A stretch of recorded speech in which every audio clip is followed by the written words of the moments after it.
Sergio, ¿crees que quizá en vez de fluencia del concepto sufrimos de conceptos flatulencia? Eso Empiezo, es, o sea, empiezo. es la pregunta, o sea, Que se me note que aquí cuesta. hay nivel, que se note que aquí hay nivel, joder. Hace 3 minutos, no, 10 minutos que se me ha ocurrido porque era ya, no tengo pregunta absurda, no tengo pregunta absurda. Bueno, me da cuenta de que vivimos en un país con un despliegue y una diversidad de vocabulario malsonante tan abrumador. Yo creo que en España, sobre todo, estamos en la flatulencia. Y me gusta que sea así, de hecho. Javi, ¿cómo de español te sientes hoy? Como don Antonio Escotado, que aspiraba a ser la persona más sabia de España.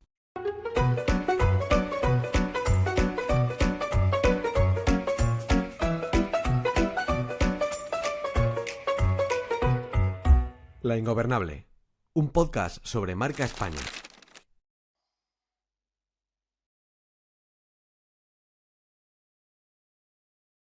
Pues con las cosas claras, bienvenidos, bien halladas a este nuevo episodio de La Ingobernable, un podcast sobre marca España, y nos visita Sergio Parra, escritor, editor, asesor científico, aplausos para él como siempre. Resumo brevemente una bio bastante extensa, ha sido editor en Sátaka, redactando, hace poco le escuchaba muchas de las noticias que vemos en internet sobre ciencia, divulgador en otras muchas como National Geographic, muy interesante, Naucas o Hot Down, creador de Baker Café, un espacio de YouTube para hablar de ciencia, filosofía, literatura, escritor de qué no te vas a morir, o esto no estaba en mi libro de genética, y más recientemente de una trilogía titulada Sapienciología, que recomiendo, ahora lo estábamos comentando Javi y yo, encarecidamente su lectura, y donde en cada libro trata con profundidad y mucha agilidad de sabiduría, política, moralidad, temas que de alguna manera vamos a tocar en el programa de hoy. Entonces, pues vamos a profundizar rápidamente lo que podamos. Un listo clásico. Lo que viene a ser un listo. Un listón. Literalmente. Sí, sí, o sea, además, es que además se nota. Entonces, vamos a empezar por lo que tiene que ver, creo, menos con la parte de listeza. ¿Qué es lo primero que te viene a la cabeza cuando piensas de España? ¿Qué significa para ti? Y más, además, viviendo o siendo de Barcelona. Pues, aun siendo de Barcelona, lo primero que pienso cuando pienso en España es en una película de Berlanga, claramente. La escopeta nacional, el tipo era Pero catalán, ¿eh? está, El vendedor de y telefonillos. está muy en boga. Por eso, por Bueno, es eso. la nacional y para mí mi favorita, aunque no es la más conocida quizás, es La Vaquilla. Para mí La Vaquilla Oh, Es maravilloso. que te quiero decir, Landa, eso Sacristán, es todos el, los el años. viaje del héroe, pero interpretado a nuestra manera. O sea, es como debería ser el viaje del héroe, digamos. Es así, Lo veo, lo veo, lo es la veo, lo veo. vaquilla, claramente. totalmente. Bueno, el eterno conflicto entre los dos bandos, el Sí, sí. nacional, el republicano, contado en fin, con una mirada meta tan interesante y a la vez tan gran guiñolesca, que yo creo que es lo que define perfectamente a España, ¿no? Que es un gran guiñol donde en muchas ocasiones yo me río mucho. O sea, a mí me gusta mucho vivir en España porque me lo paso muy bien. Lo último que estoy ahora viviendo con máxima expectación es el cabestrillo de Sara Santolaya. O sea, me parece un sainete propio de una película de Berlanga. Es la última persona que esperaba que iba a salir en el programa de hoy, pero aquí la Bueno, tenemos. pues Ni en vamos a el ir. minuto 5, ni en el minuto 5 Pues hemos esperado. cuidado, Claro que sí. Venga, vamos con que esto ello. acaba de empezar. Y a la vez me produce como cierto horror, cierta inquietud, ¿no? Vivir en un país como este. Pero bueno, supongo que las risas de algún modo también apagan un poco esta inquietud, ¿no? O la minimizan. Y básicamente para mí España es un país cinematográfico. Si hay algo que me gusta de España, por encima de cualquier otra cosa, es su cine. O sea, no tanto quizás el cine actual, tan de Goya y demás, premios Goya me refiero, sino pues un cine más de los años 50, 60, 70, Berlanga, por ejemplo. Me encantaba Paco Martínez Soria, o sea, yo me he criado con Paco Martínez Soria. No todas las películas de Paco Martínez Soria son igual de buenas, las de Morro a Turro, evidentemente no, pero hay muchas películas que están basadas en libretos de obras teatrales que son obras maestras, como Don R. Es una película que he visto quizás 100 veces o 150 veces, pero tranquilamente además. O Atraco a las 3, por Yo ejemplo, defiendo seguramente que he visto. que yo hice Roque 3 hasta la altura de Ciudadano Kane. O sea, que te Bueno, a quiero ver, decir que ahí aquí hay un cuidado que tema a mí que vamos a dejarlo Cuidado claro. la tiradera ahí. Pajares No, Estés no, me no, y además es parece... que Además es que a mí se me abre el corazón cuando alguien reivindica la Lozcona, cuando alguien reivindica a toda esta gente que eran absolutos geniazos de la Genios. hostia. Porque como además estaban muy censurados, los retruécanos y las metáforas y todo este tipo de cosas era absolutamente Y maravilloso. con qué poquito, con qué poquito. Eso O es. sea, Quiero decir Sí, sí, que sí. al final tenemos entronizados, por ejemplo, con razón también, ¿no? A figuras como Billy Wilder o Frank Capra, incluso Orson Welles. Pero tú, por ejemplo, te pones Plácido de Berlanga y yo El en muy verdugo. pocas ocasiones he visto un plano secuencia de 15 minutos largos donde entran y salen decenas de personajes e incluso ves a diferentes estratos, diferentes momentos con conversaciones que se van cruzando. O sea, una obra maestra del cine que si se hubiese estrenado en Hollywood estaríamos ahora estudiando la cinematografía de Berlanga a nivel internacional, claramente. Doy fe. siempre tenemos eso de si Alfredo Landa hubiera nacido en Estados Unidos sería Al Pacino. Otro Si geniazo de Paco la Martínez hostia. Soria. Claro, claro, sí, pero que es como algo muy nuestro decir eso. "Ah, este tío es una. Si hubiera nacido no sé dónde, pero no, nació en Mandralejo, ¿sabes? Y esta es la vida. Con esto ha hecho esto. Suena tópico, pero yo creo que es cierto, ¿eh? Yo creo que es bastante cierto. Y luego tiene una capacidad del cine español de reírse de su propia gente que creo que pocas veces se valora, ¿no? Antes quería introducir la película, mi película favorita seguramente es Atraco a las 3. O sea, Atraco a las 3 Maravillosísimo. Por Dios bendito. es un resumen López Vázquez, sintético Gracita, o sea, lo mejor de cada casa, de verdad. Manjar impresionante. de dioses, o sea, hidromiel manando de los pechos de Venus a Afrodita, o sea, una cosa fuera de Totalmente. este mundo. Sí, sí, sí, O sí. sea, hay frases, yo creo que casi todas las frases de esa película son vamos, para cincelar en mármol. O sea, es obra maestra y tiene esa característica a mí me parece tan interesante, que es retratar un poco las miserias de cada uno y cómo entre todos, pues de algún modo se van ayudando, ¿no? Y van saliendo mal que bien del atolladero. En ese sentido, por ejemplo, hay otro escritor español que me encanta, que es Luis Landero, es mi escritor favorito. Luis Landero para mí es el que tiene la prosa eh, más musical y más completa en España. Hablo de autores vivos, evidentemente, y Luis Landero tiene obras, casi todas, ¿eh? Pero tiene algunas, como por ejemplo Juegos de la Edad Tardía o El Mágico Aprendiz, que es puro Atraco a las 3. Es Atraco a las 3 en forma de novela. Brutal, Tengo que brutal. ponerme con ellas porque he leído dos. Lluvia fina, que me gustó, Sí, pero una historia ridícula que no la pillé. Y no entraba. Y precisamente entré porque no eres la primera persona a la que se lo digo. Pero no entendía, no entendía, no entendía. Pero claro, cambia mucho de punto de vista cada novela. No tiene un estilo definido. esas que leíste son bastante más contemporáneas, no son tan buenas. O sea, el buen Luis Landero es el del Pero principio. bueno, es el de antes de volverse Exacto, comercial. Claro. exacto. El de Pero las sí, maquetas, ¿no? exacto. Juegos de la Edad Tardía fue su primera obra y me parece una radiografía del mundo editorial, que es un mundo que yo conozco bastante por dentro, porque he trabajado básicamente con todas las editoriales grandes de este país, y lo retrata con una sutileza, una mala baba impresionante. Y del oficio de escribir, lo que significa ser famoso, ir a las tertulias literarias. Impresionante esa novela, impresionante. Y pues te la quería coger por aquí, no lo tenía previsto, pero hemos empezado tan culturales. Has dicho películas que representan el país. Libros, has mencionado ya a Luis Landero, pero ¿tienes algún libro que digas, más allá de pues, los clásicos? Bueno, si son los clásicos, por lo que sea. Sí, es que claro, te diría Luis Landero, es que a mí Luis Landero realmente, por salir un poco del arquetipo de Atraco a las 3, El Mágico Aprendiz, por ejemplo, es una historia que retrata perfectamente la España de hoy, ¿no? Y sobre todo la España grisácea de cada día hacer lo mismo, ir saliendo del paso, cumpliendo lo mínimo posible y luego al final pues te sale lo típico, una pequeña oportunidad para triunfar, para ser un gran emprendedor, para aumentar tu estatus de algún modo y al final todo sale mal, pero totalmente mal. Me encanta el Mágico Aprendiz. O sea, yo creo que es una novela que es lo más parecido a ver una película de los años 60. Yo creo que me quedaría con esa, sí. Javi, no sé si quieres tirarle con algo.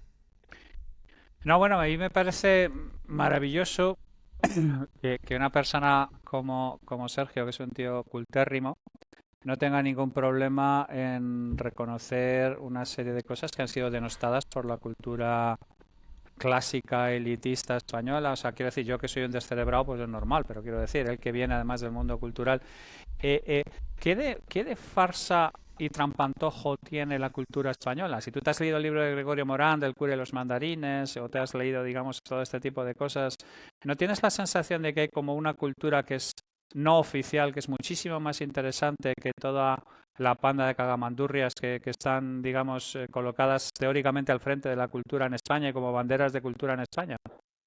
Totalmente. Mira, para mí, yo creo que algún día, si me retiro, soy autónomo, o sea, lo tengo un poco difícil, pero si algún día me retiro, pienso dejar por escrito, aunque sea bajo seudónimo, todo lo que he visto de las entrañas del mundo editorial. Esto es una cosa que no os lo podéis ni imaginar. Un aviso a navegantes. O ¿Cómo se sea, llamaba, aquí. cómo se llamaba el autor este Murillo, que ha escrito un libro hace nada sobre temas del mundillo editorial, Me he quiere visto sonar, algo por sí. ahí? Me quiere sonar, Sí, sí, sí, sí. pero no sé, Creo que sí, lo sí. entrevistó Soto Ibars, estaba por ahí y por lo visto Sí, contaba también algunas mandangas espectaculares. sí, sí, Sí, sí, totalmente. O debe ser sea, un mundo fascinante. mira, lo más parecido o sea, la analogía perfecta del mundo editorial es que es una fábrica de jamones, básicamente. Van haciendo jamones en serie y poco más. O sea, yo voy a decir una cosa que es un poco una butad, pero hay algo de cierto en ello. Para mí hay dos profesiones que concentran la mayor cantidad de oligofrenia en España. Estamos hablando de ligas mayores, ¿eh? Ligas Cuidado. mayores. Hay muchas, ¿eh? Pero Sí, por sí, por quedarme eso con mismo. dos, sería el periodismo, por un lado, y el mundo editorial por el otro. O sea, las personas Un más saludo tontas. al mundo de la cultura. Un saludo al mundo de la cultura en pleno. Es que esto es en serio. Las personas más tontas con las que he hablado en mi vida trabajan en el mundo editorial. Eso no significa que no haya cosa. Hay gente súper inteligente, súper culta, súper válida, pero una gran cantidad de morralla humana ha acabado en el mundo editorial. ¿Pero por qué crees que es Salvo así? ¿Por qué crees que es así? Tiene que ver porque algo con, quizá con las profesiones. Lo pensaba por la política también, que pasa mucho, ¿no? Es como mucha gente dice que en los mandos intermedios, a lo mejor es la exposición o ese lugar en el mundo, más significado. mira, yo creo que es porque es muy difícil valorar qué está bien y qué está mal en el mundo de la cultura. Todo es muy opinable. Y al final tú llegas allí no tanto por méritos objetivos o fácilmente convertibles en métricas, sino a veces por casualidad, enchufismo, intereses.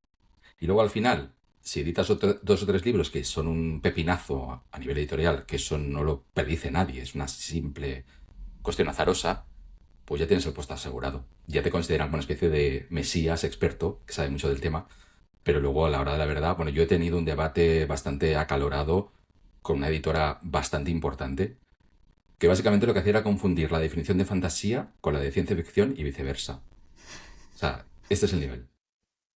Y ya no os hablo De de cómo... sutilezas, ¿no? No hablamos de sutilezas más así No, no, como... no, no, no. Tal cual.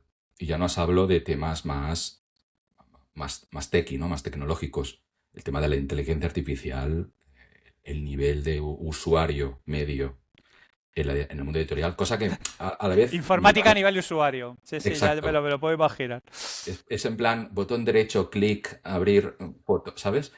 Que eso me tranquiliza a la vez porque pienso, bueno, tal y como está ahora mismo las LLM, pues se voy a quedar sin No me la trabajo, ¿no? quitan. Pero viéndolo visto, a lo mejor tarda todavía 20 o 30 años en, en que suceda eso. Visto el panorama. Sí, sí, sí, sí. Em, entonces, bueno, yo a veces me aprovecho de esa laguna de conocimiento en el sentido de tengo que desempeñar trabajos que entre nosotros y entre nuestra audiencia son fácilmente convertibles en algoritmos, por decirlo eufemísticamente, y ellos me pagan pensando que eso no es así. O sea que de momento voy aprovechándome de esa pequeña laguna, ¿no? de desconocimiento. Pero te estás palpando mucho la ropa porque tú eres una de las personas más prolíficas como escritor y al mismo tiempo que mantiene un nivel de calidad más... O sea, quiero decir, tú tienes la sensación de que a lo mejor los trabajos más alimenticios o los más discretos, que posiblemente sea la parte más estas, y evidentemente están al asalto, Pero yo es que he pensado siempre y lo que he percibido siempre es que en general el mundillo editorial está como en el siglo XIX llevando el quinqué por el pasillo. Y claro, todo este tipo de cosas que deberían ser tremendamente disruptivas, pues a lo mejor no lo son porque no hay una tasa de absorción por parte del mundillo de las realidades que hay ahí fuera. Ujú. Totalmente. Mira, yo soy prolífico antes de la inteligencia artificial, con lo cual nadie me puede acusar de Sí, nada. sí, exactamente. De cara te... Exacto. Pero sí que es cierto que yo disfruto mucho, haciendo las cosas artesanalmente y soy capaz de ver, yo creo que cualquiera que haya leído un poco es Sí, capaz de ver cuando un texto, en general, luego hay sí, cosas sí, sí. muy, muy curradas, en general, un texto escrito con tus vísceras se nota mucho que está escrito con las vísceras humanas y no con los algoritmos de un LLM. Pero también es cierto que muchísimas cosas que hago en mi vida, te diría que 50% de mi trabajo ni siquiera es público, pero yo soy negro literario, o sea, yo escribo para muchísimos autores, algunos expertos, mm, médicos, físicos y demás, y luego, sobre todo, muchos creadores de contenido, muchos influencers y demás. En ese ámbito, vamos, yo te diría que es casi obligatorio utilizar una inteligencia artificial. Es un imperativo moral. Totalmente, totalmente, totalmente. En ese sentido, yo creo que mi vida ha mejorado muchísimo. Ahora tengo muchísimo más tiempo para hacer mis cositas, ¿no? Más artesanales. O sea, en Hombre, ese sentido, para mí, la IA es una salvación.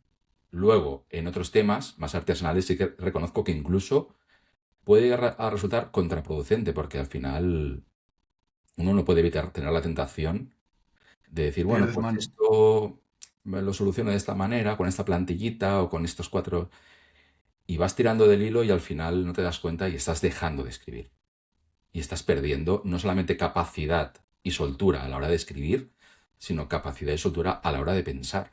Y esto me ha pasado. Claro, yo me obligo a dejar de lado los LLM para no perder esa habilidad. Sí, pero al final, una vez que trabajas con texto escrito, es muy fácil simplificar muchas partes. Y yo, a ver, yo no en mi nivel, pero en mi nivel de agencia de escribir para clientes y demás, tú eres capaz de iniciar mucho más rápido, de iterar mucho más rápido, entonces no usarlo es una salvajada.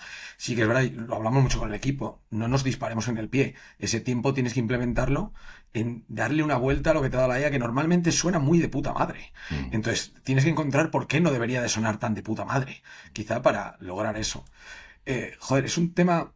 Hablabas antes del Javi, del quinqué, de que la industria editorial está todavía en el siglo XIX.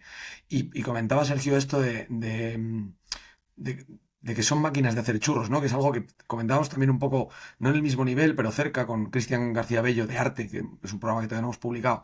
Y se quejaba un poco, no de eso, pero sino de determinadas dinámicas que tienen cada sector. Y el suyo, el del arte, pues igual, que tiene mucho ese componente. ¿No creéis que es una consecuencia de la entrada del mercado en sectores tradicionalmente más por la vida? El periodismo lo era, el arte lo era, el libro, a lo mejor a las librerías les iría mejor si fueran con el quinqué todavía.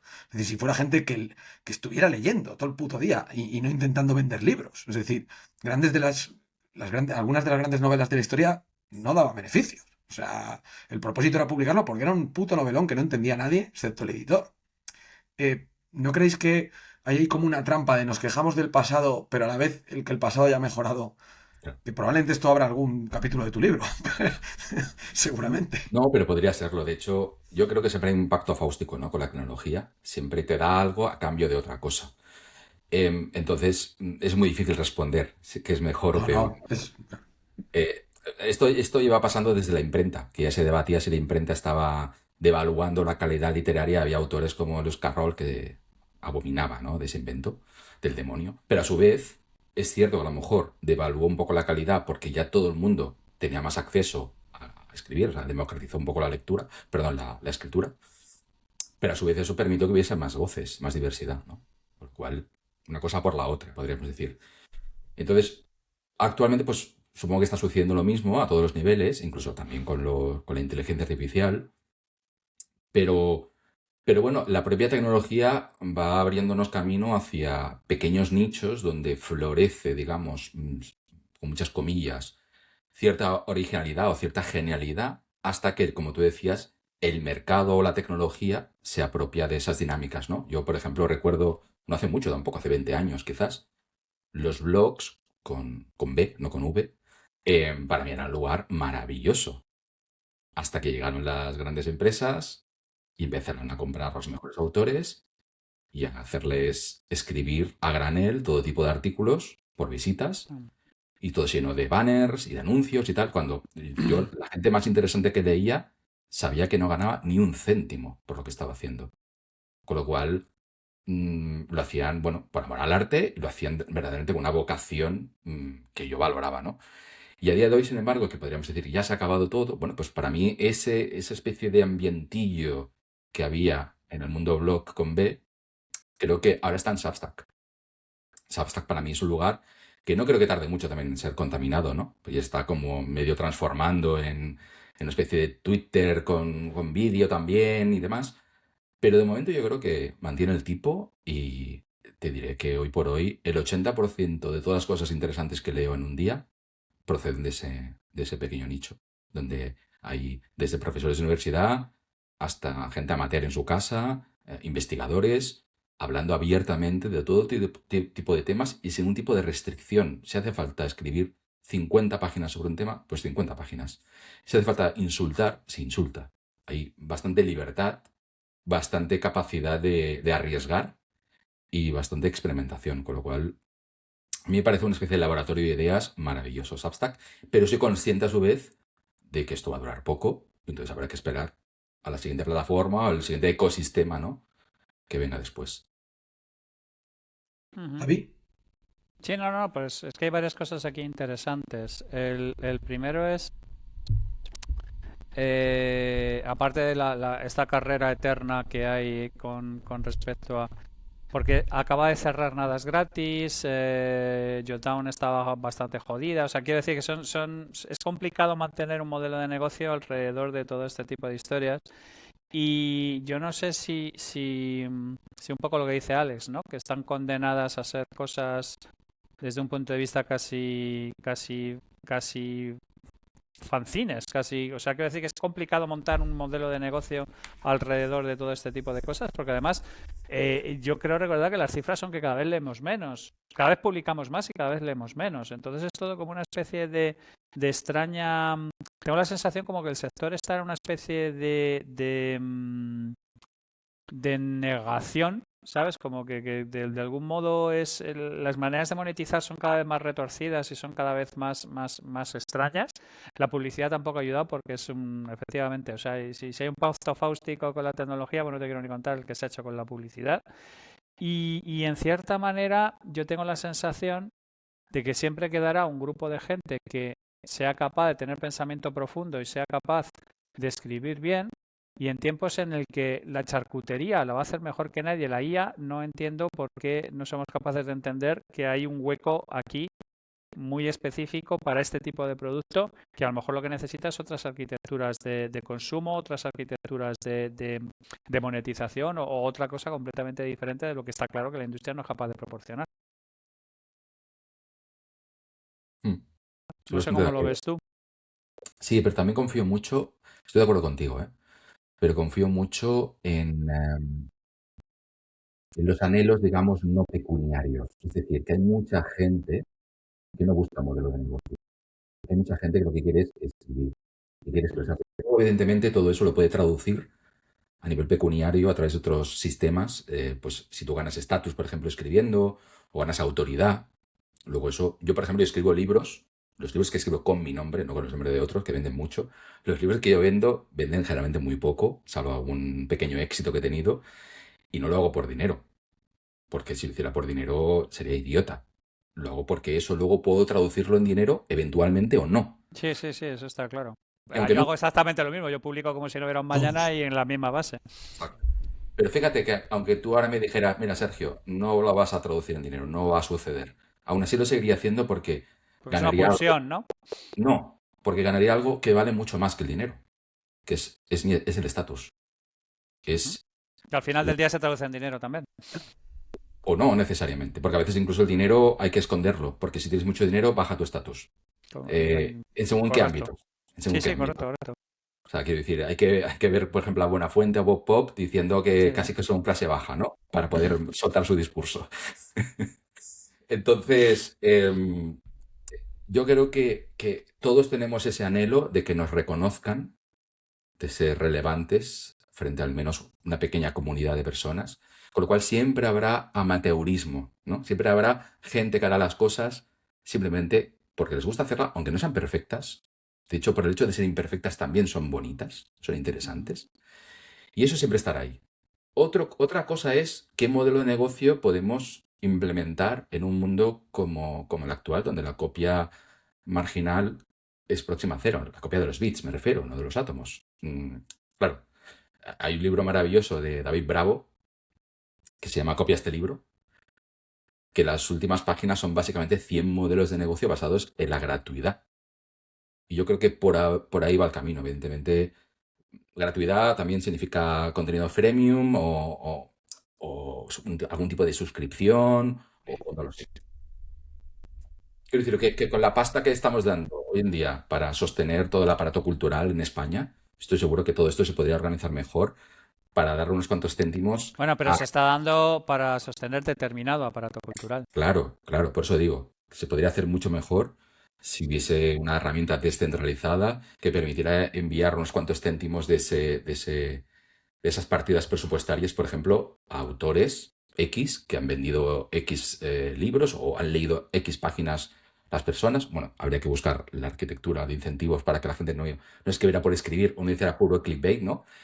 Pero yo creo que por ahí está el camino si lo que buscamos es un rédito económico o una industria que, como decía yo antes, tampoco es algo que creo que sea estrictamente necesario para que haya cultura. Claro, pero fíjate, es que, y volvemos al tema, cuando toda la edad de oro del cine español que has mencionado antes, era cuando había industria, Ujú. ¿vale? O sea, quiero decir, cuando la gente iba, hacía todo esto, iba a las películas y cosas por el estilo y tal. Y la industria ha sido desintegrada desde los tiempos de la ley Miró, han sido desintegrada porque se ha intentado de alguna manera empujar hacia la industria, hacia un camino determinado, en lugar de determinar lo que pide el público y este tipo de cosas, ¿no? Y yo siempre tengo la sensación que cada vez que intentamos que el Estado se meta en una de estas cosas, que yo estoy completamente de acuerdo, que sería lógico. De hecho, no sé dónde había ahora que estaban planteando temas de sueldos vitalicios para artistas. No sé dónde lo he leído algo por el estilo que estaban jugando con ese concepto. Yo el asunto creo que es que lo que tiene que haber es una industria real.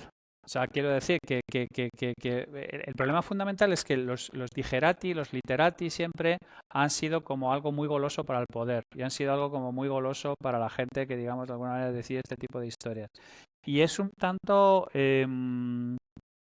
triste que de alguna manera de todo lo mucho que puede ofrecer la cultura se incentive única y exclusivamente determinados subconjuntos o que están afines al político de turno que esté en ese momento en el poder, que a lo mejor unas veces son otras, otros son aquellos.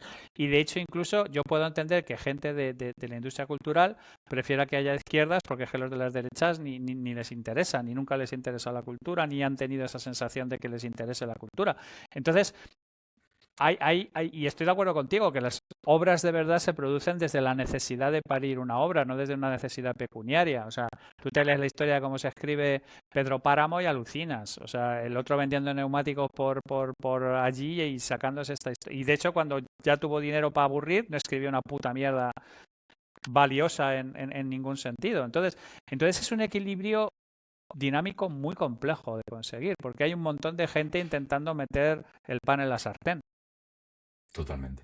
Bueno, esto lo podemos ver, lo difícil que es mantenerlo y cómo en el fondo no hacemos más que intentar medrar para llamar la atención frente al otro. Yo también lo hago, evidentemente, porque yo cuando planeo escribir un tweet, estoy intentando que ese tweet sea leído por gente, con lo cual tengo que diferenciarme en algo, ya sea siendo muy atrevido, muy bien escrito.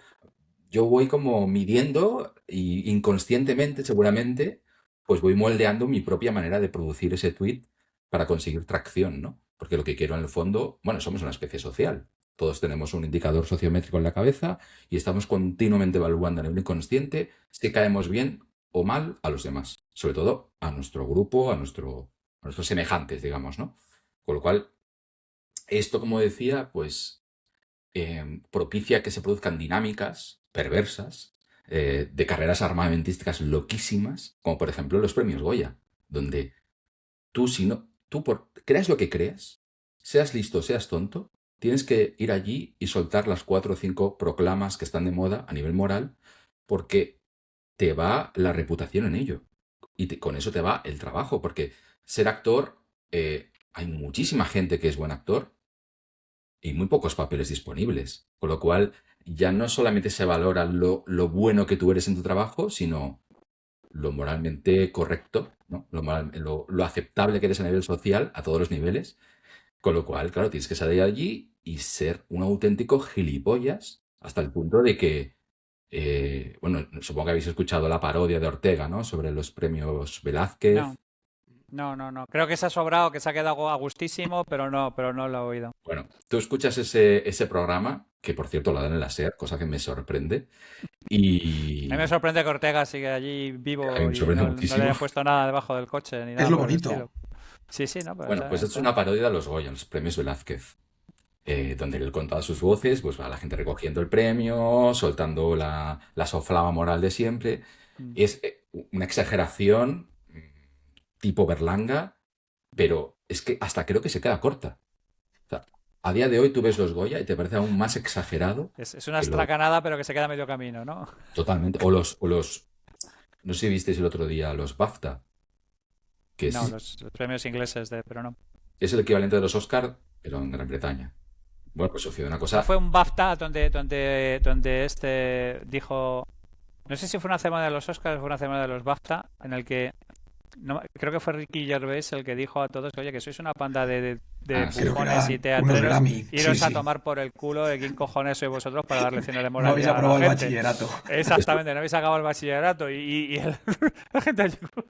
Creo que eran unos globos de oro o una cosa por Eso Pues son los sí, globos de oro. pues De hecho, lo invitaron como 4 o 5 veces, a pesar de todo lo que dijo. Claro, pero hasta cierto punto es esa impostura reconocida que Hollywood, que los americanos hacen muy bien. Sí. Es decir, Hollywood sabe, Estados Unidos en general, aunque ahora mismo está como está, sabe reírse mucho de sí misma. Algo que nosotros no lo tenemos tan en cuenta, nos tomamos quizá demasiado en serio. De esto que decías, ya por recomendarlo, no sé si lo habéis escuchado. Déjame que te cuente lo de la FAFSA, Sí. porque tiene mucha... Ah, perdona, es verdad, tiene sí, mucha amiga, claro. Tiene mucha amiga. Dale. Es una tontería, pero yo creo que me merece un análisis sociológico incluso. Básicamente fueron 2 personas negras a presentar el siguiente premio, que eran nominadas de la película The Sinners, creo que se llama. ¿Y qué sucedió? Que bueno, también estaba representada una película protagonizada por una persona con síndrome de Tourette. Versión coprolalia, es decir... Sí, diciendo palabras obscenas todo el rato, las vulgaridades más... Exacto. Bueno, pues después de soltar... Promete mucho. Prometo mucho, porque después de soltar el típico discurso de, bueno, hay que visibilizar a las personas con síndrome de Tourette, bla, bla, bla, bla, bla, bla, bla, pues nada, le dan el premio, lo apartan, salen 2 negros, van a presentar y de fondo se oye como esta persona empieza a gritarles la palabra que empieza por N varias veces.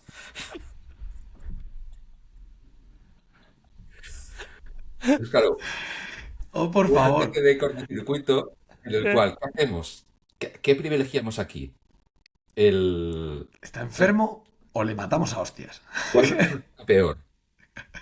Claro, entonces... Había choque de tabús, ¿no? O sea, había una cosa ahí como... Pero eso es muy parecido. A mí algo que me gustó mucho que dijo Michi Panero una vez, que era que todo el mundo quería estar y hacerse una foto con Leopoldo María Panero, el poeta maldito y todo eso, pero que a la media hora no había quien le aguantara al hijo de puta. Totalmente.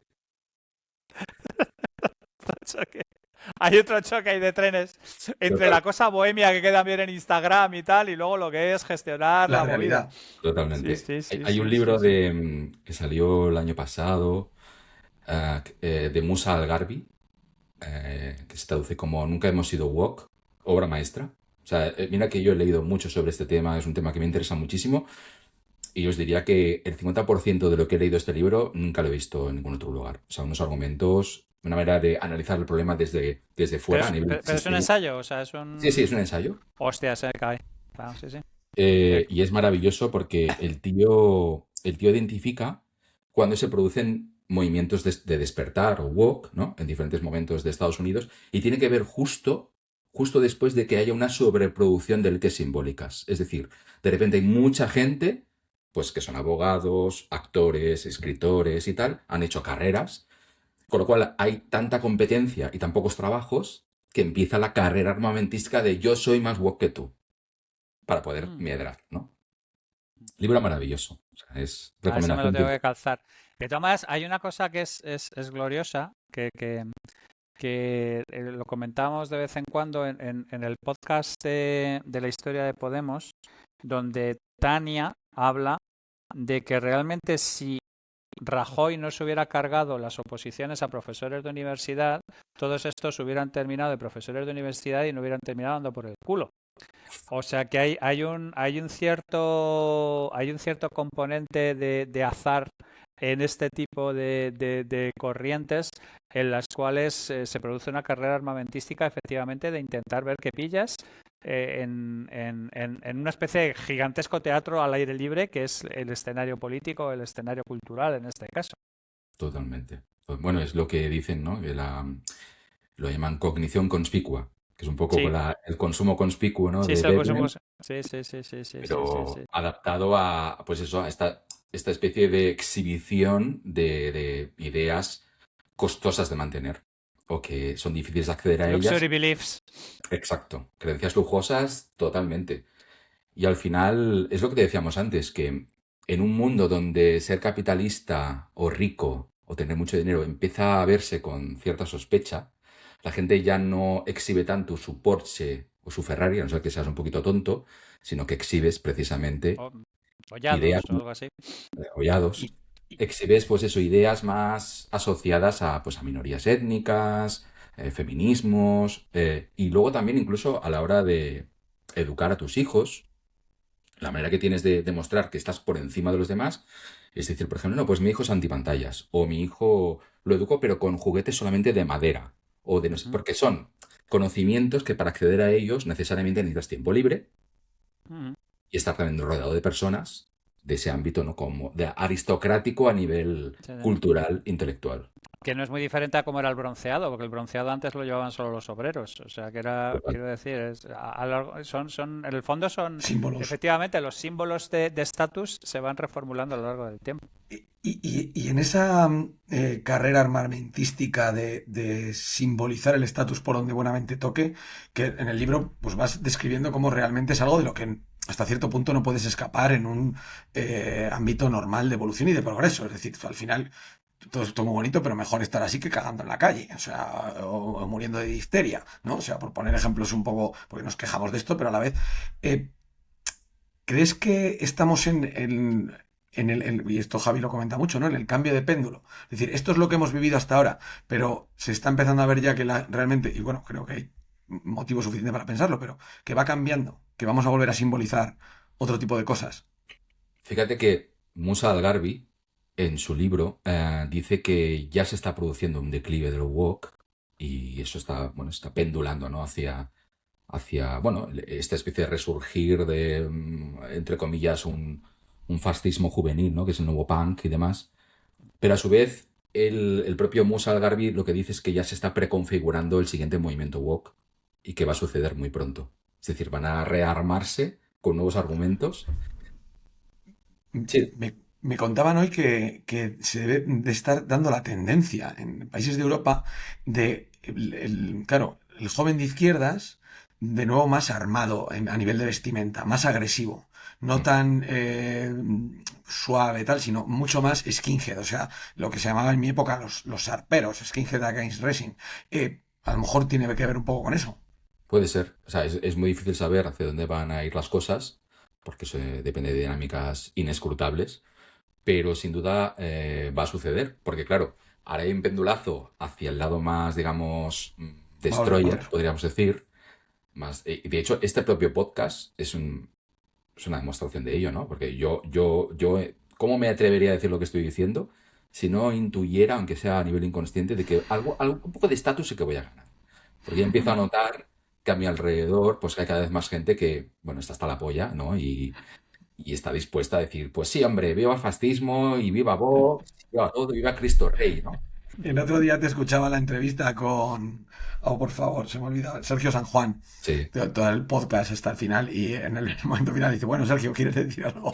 Dice, ahora creo que es el momento. Viva el fascismo. Digo, pero no me jodas. Totalmente. Claro, Tomándolo... pero es por la misma razón, porque los que somos de mi edad nos hemos criado en un ambiente siempre de izquierdas, porque estábamos contrarrestando Totalmente. la grima y la purria del franquismo, que es que lo que veníamos Pero, divulgando. claro, pero también creo que o sea, yo muchas veces noto que hay Pero es como... performático, joder, nadie en su No, sano no, no, juicio no, puede claro, pensar no. ni Sé que ni que es Sergio, performático. o sea, quiero decir, ni yo, ni nadie, Pero se ha cojones, llegado a ¿de ese qué punto estamos de hablando? estupidez, se ha llegado a Claro, ese claro. punto de estupidez Ese es en el el problema de que verdad. lo performático se cree como real y la Sí, gente se claro. coge un trocito para entender el todo. Pero bueno, te quería tirar ya con algunas, porque nos hemos liado aquí la manta a la cabeza a hablar del sexo de Los Ángeles, acabando muy bien, un cierre dorado para este broche, para, para esta parte. Lo bueno que tiene tu libro es que lo vas planteando, los propios capítulos son como preguntas que te inician hacia la reflexión. Entonces, he cogido literalmente algunos de los títulos para preguntártelos. ¿Tenemos los políticos que nos merecemos? Es un, es una idea bastante intuitiva, que es así, ¿no? Pero yo creo que hay más cosas que influyen en el hecho de que haya uno u otros políticos, como por ejemplo, pues eso tan manido, ¿no? Que es la arquitectura de incentivos o incluso la propia implantación de la democracia. Cuanto a más democracia hay, es decir, cuanto más habla la gente de política, más participa, más sufragio, más importa lo que opina todo el mundo, obviamente un político que quiere ganar tracción necesita rebajar el nivel retórico de lo que está diciendo, porque tiene que llegar a todo el mundo, no solamente a la élite, ¿no? Es un poco lo que ha sucedido también, retrotrayéndonos al principio, con los medios de comunicación, ¿no? Los periódicos, en sus inicios, eran piezas para intelectuales. De repente entró al mercado, se empezaron a introducir anuncios y entonces había que meter más páginas como fuera. Y a su vez eso atraer a más gente, con lo cual se fue devaluando, ¿no? Luego llegaron la radio, la televisión y todos los procesos suelen ser bastante parejos en ese sentido. Y también sucede con la democracia. La democracia, eh, el sufragio universal nunca ha sido universal, salvo hace relativamente poco. Siempre ha habido como una especie de gradación, ¿no? En función de tus estudios, tu posición, tu sexo, etcétera, etcétera. Tú votabas o no.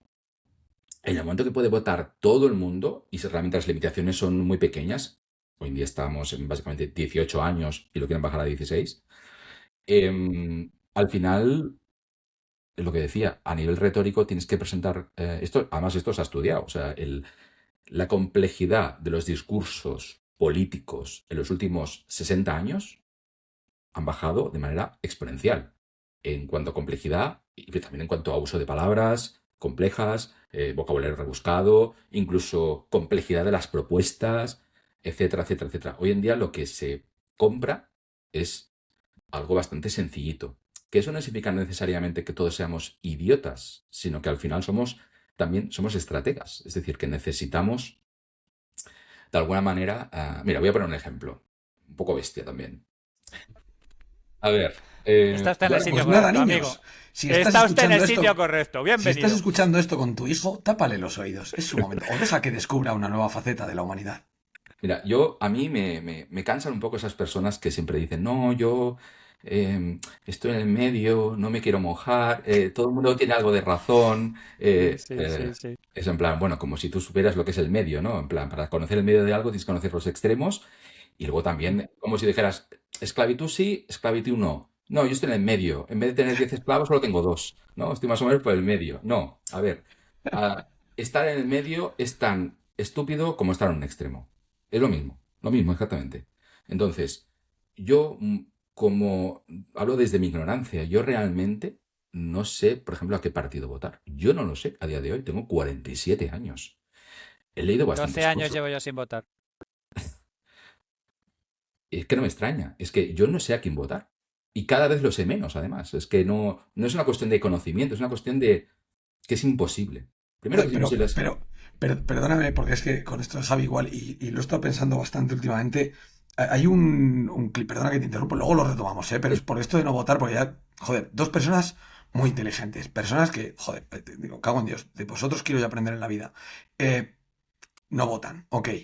Porque no encuentran una solución, perfecto. Y hay un clip de Idiocracy, no sé si creo que es de Idiocracy de la película, no sé si lo habéis visto, que literalmente sale una pareja con muchos estudios Sí, sí, diciendo que sí. están pensando en tener hijos, pero que tienen Sí, sí, dudas. sí, Y sí. mientras Que sale otra nunca, pareja, nunca le llega letes, luego tienen problemas de fertilidad, luego el otro se muere. lo Y está piensan el otro mucho. subnormal que tiene el IQ de Que un se coco y tiene 16 hijos. Sí, sí, 16 es que muchachos. estamos Claro, jodidos, entonces no es una amigos. profecía autocumplida. Si los que creo, digamos, joder, gente que yo diría, oye, pues a No. mí, Sergio, me interesará que tú votaras como ciudadano, me interesa tenerte en mi equipo. Porque luego dices, aumenta a la gente a la que se dirige, pero cada vez vota menos gente. Es decir, cada vez vota una minoría o más ideologizada porque o no tengo ni idea de qué. Y perdona la reflexión, es que me ha venido con lo de no votar, porque yo lo pienso mucho. Y ahora que me enfrento, antes yo votaba por sistema, desde que conocí a este señor de aquí, mi mundo es un mar de dudas. Con este programa ya ni te cuento.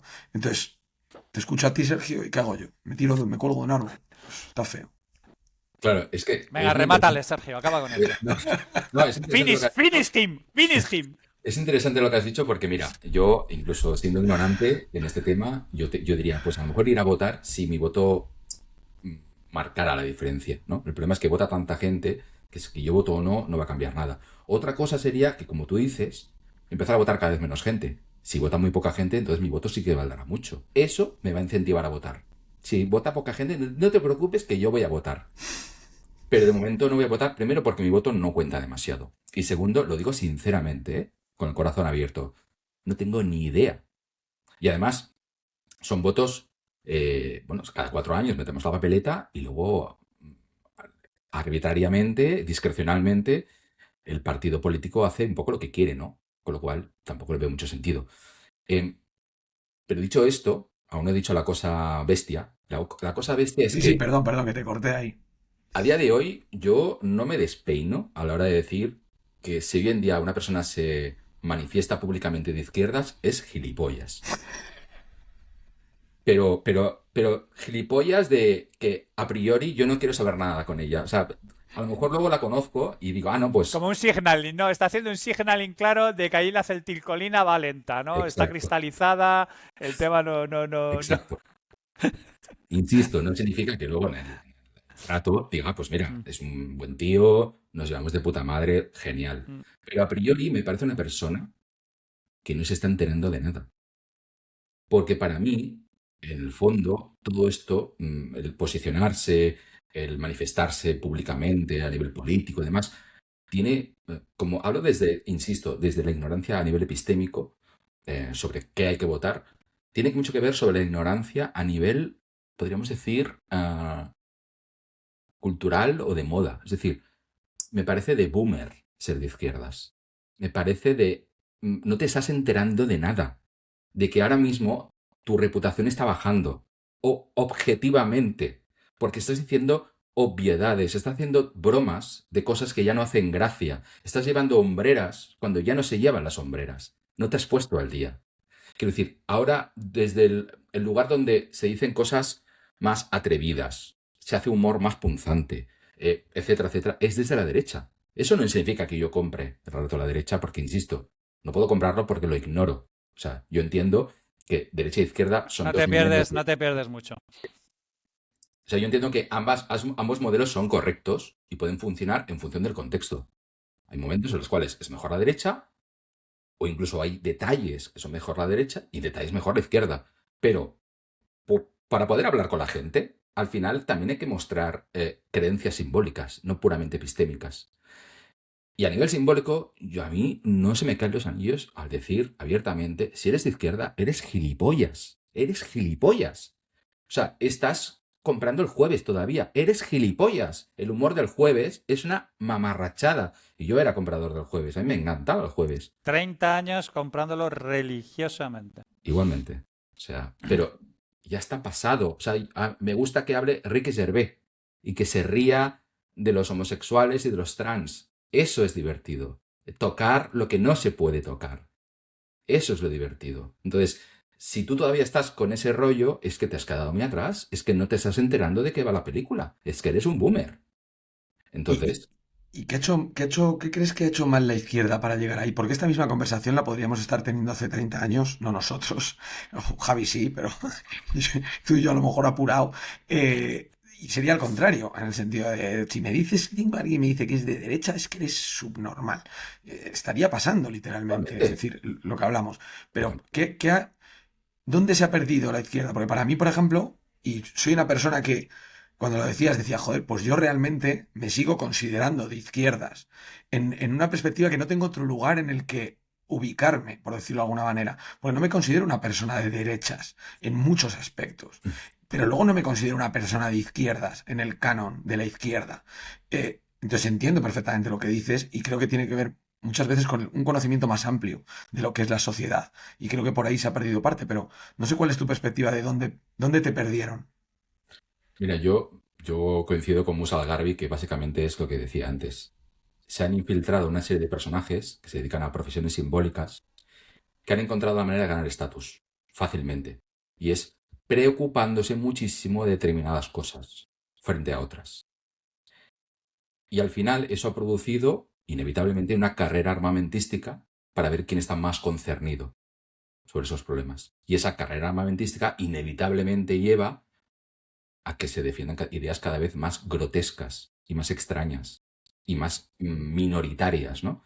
Sí, Por como que te ejemplo, tienes que superar, tienes que hacer una cabriola más importante que la anterior, ¿no? totalmente, totalmente. O sea, Fíjate que quienes más hablan de desigualdad en general no son los pobres, son las élites culturales, son los profesores, son los periodistas, son los intelectuales. Muchos de ellos están entre el 20% más rico y otros quizá no, pero tienen algo que es también muy interesante, muy poderoso, que es el capital simbólico. Es decir, la capacidad de definir qué es legítimo, qué es lo que es respetable, qué es lo que es escandaloso. Y al final, como decíamos antes, estas élites, pues lo que intentan es ocultar sus verdaderos motivos de estatus y mostrarse pues mucho más altruistas de lo normal o mucho más concernidos de lo normal. Y al final, pues yo creo que es inevitable. Entonces, yo estoy convencido, además. Incluso te diré que empiezo a notarlo. Pues yo me he vuelto súper hardcore, ¿no? Hasta el punto que estoy diciendo aquí que si eres de izquierda eres gilipollas. Pero yo ya empiezo a notar. O sea, pero o sea, le a dicen ver, al Sergio Parra de hace 20 años, mira, Sergio, un día vas a estar gritando en un podcast, ¡viva el fascismo! no, O sea, no, pero fíjate que lo estamos metiendo dentro de un performativo porque estamos entendiendo qué es lo que quiere decir Sergio, ¿sabes lo que te quiere decir? Sí, sí, sí. Pero aquí ya te han cogido, te han recortado tres estos, te han hecho un short con este asunto o sea, quiero decir que ese es el asunto, que es que no hay lugar ya para la sutileza, no hay lugar ya para la segunda intención, no hay lugar no habría lugar en este mundo para los joys de la vida, no hay lugar para la profundidad epistemológica, tío. Si es que ese es el asunto de verdad. Totalmente. Pues, de hecho, os lo que decía, yo empiezo a notar, en mí mismo algún momento, pues, a mi alrededor cada vez más gente como yo. Gente que antes no era así. Mi primo mismo, un chaval de 30 años, que yo siempre lo había visto de izquierdas total, y el otro día me vino, "No, yo voy a votar a Vox, aunque sea por dar por joder. culo".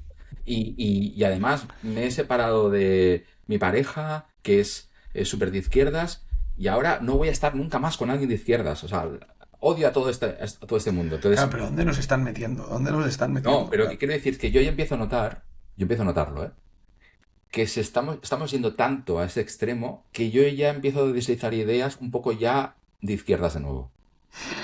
O sea, Sí, que yo ¿no? ya veo ahí el hilo de que está a puntísimo de ponerse de moda otra vez el de izquierdas.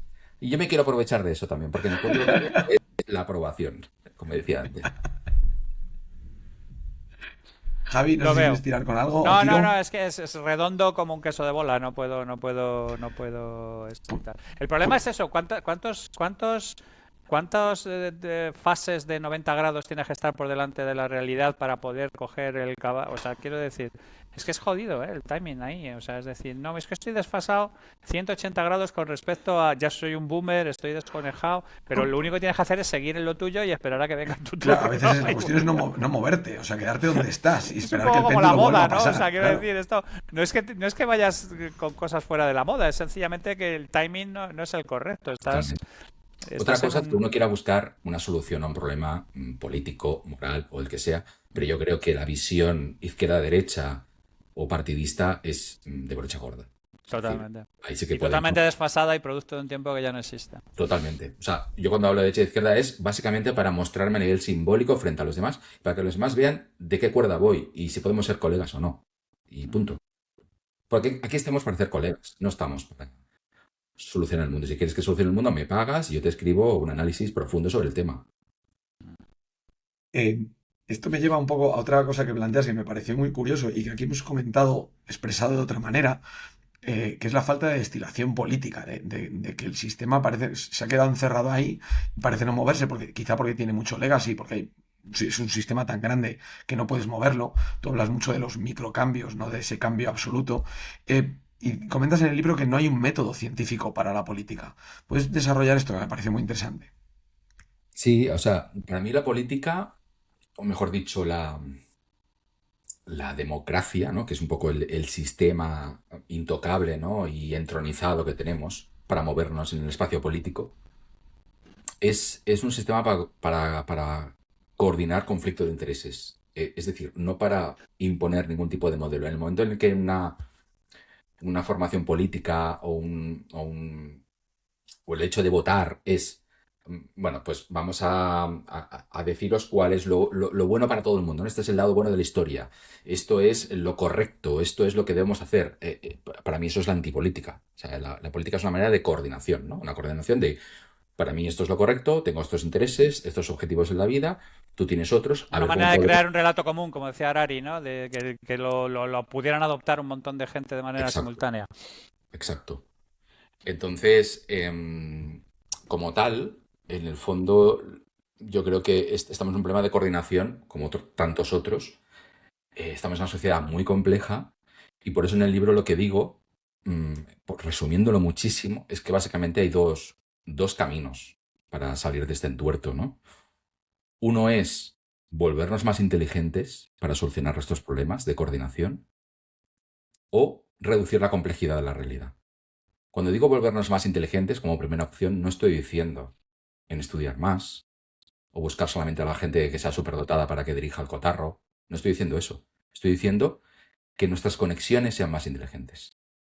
Es decir, que tengamos algún método más abierto, más distribuido, más colaborativo, más wikipédico si quieres, más ley de Linus, no sé, donde lo que opinamos, sepamos lo que opinan los demás, nos podamos unir fácilmente, podamos construir juntos, es decir, y que todo eso sea muy dinámico, muy rápido, muy, como me gusta decir mucho, democracia líquida, que es el tipo de democracia que yo, en la cual sí que participaría de manera activa, ¿no? A mí me llega cada día 18 plebiscitos o votaciones o formulaciones y yo puedo rápidamente decir votar que sí o votar que no, o si no me veo capacitado para resolverlo, pues se lo envío a Javi o te lo envío a Alex o a quien sepa, y yo creo que sabe más que yo, para que vote por mí, ¿no? Y su voto vale más, ¿no?